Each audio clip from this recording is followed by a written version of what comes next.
Hello and welcome. In this video, I'll be explaining to you how Shopify markets work.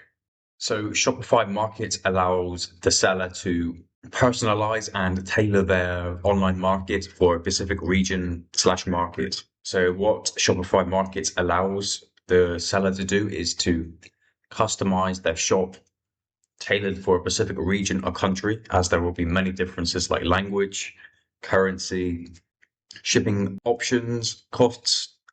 So if you click into markets, we can see here, I have the market in Thailand. If I want to add other countries here or regions, I can do that. So they will all be included underneath this specific market. So here we can change things and customize the market. So if I'm selling in Thailand, I will probably want the currency to be in their local currency, which is baht. Here we have some extra options from rounding it up, etc.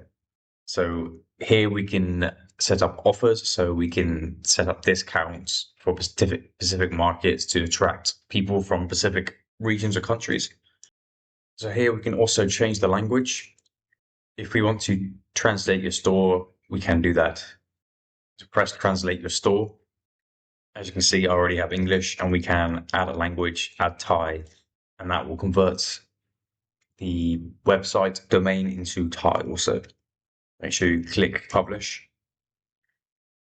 That will publish the language for your Thai audience.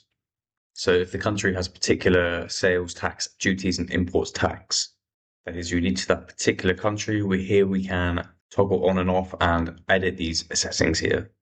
So if we go down to Thailand, there will be different taxes in different regions. So here we can customize these options here. If we click domain, we can buy and connect a custom domain for a fee. Connect existing if you already have one, or you can buy a new one here. So the main benefits of this Shopify Markets feature is that you can funnel specific customers to a specific page from a specific country, and there you can see all of the information regarding that country and all the local deals and things that are relevant for that particular country, because not every single country is similar in terms of tax, shipping, currencies, language, etc. And also you might have some products that are only available in certain countries. So it's very important that you tailor and custom make everything in accordance to the specific market that you're making. So I hope this video helped. Speak to you soon.